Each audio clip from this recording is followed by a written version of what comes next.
The hills that hunger, a folklore of Bohol. Long before roads cut through the island and tourists came to count the hills, the people of Bohol knew a simpler truth. The land was alive, and it watched. In the old days, before churches, before names were written, Bohol was ruled by two forces, the giants of stone and bone, and the Aswang clans of hunger. The giants were born from the earth itself. They walked slowly, their footsteps shaping valleys, their voices rolling like thunder. They fed on roots, rivers, and time. The Aswang were different. They fed on life, blood, breath, fear. Where the giants endured, the Aswang desired. War came not with fire, but with famine. The Aswang learned that giants could bleed. Not red blood, but golden marrow, thick and sweet with power. They hunted the giants in the deep nights, carving wounds into living mountains. The earth screamed. The sky darkened for years. When the last giant fell, the ground swallowed the bodies whole, and where they lay buried, the hills rose, hundreds of them, rounded, silent, watching. The elders say the giants did not truly die. Their bodies hardened, their hunger slept, and the Aswang, punished for their greed, were bound. Each hill became a prison. Each prison held a hunger. The Aswang were cursed into new forms, no longer free to roam. They were tied to the soil they had fed upon. They could not leave their hill. They could not die. They could only wait. And so the people learned the signs. When the hills were green, all was well. When the grass browned too early, offerings were made.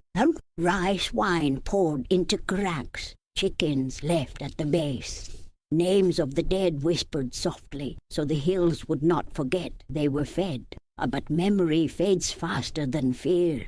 Generations passed. The old warnings became stories. The stories became tourist jokes. The offerings stopped. And one year the dry season came too soon. The grass turned brown, not from sun, but from thirst. Goats refused to graze near certain hills. Dogs howled at nothing. Children spoke of dreams where the ground breathed beneath them.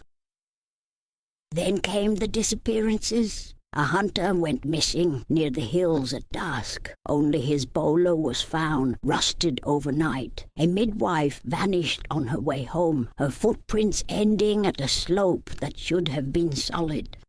At night, some swore they saw the hills shift, not collapse but inhale. The elders gathered what few traditions they remembered. They burned incense, they prayed, but prayer is thin food. On the night of the blood moon, the ground cracked.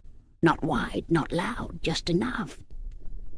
From one hill seeped a shadow darker than soil. It did not run. It crawled slowly, like something remembering how to move. Its mouth opened sideways, stretching too far, tasting the air. The curse had weakened. The hill had gone hungry too long. By morning, the crack was gone. The hill was whole again. But the village was quieter.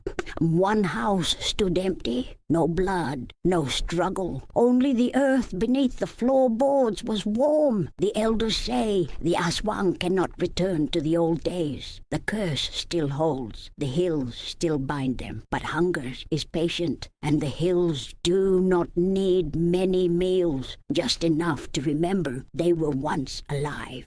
So, if you ever stand among the chocolate hills and feel watched and hear something beneath the wind, do not linger, do not dig, and if the grass turns brown too soon, leave food, leave prayers, or leave the island, because the hills are not hills, they are graves, and graves, when starved, wake up.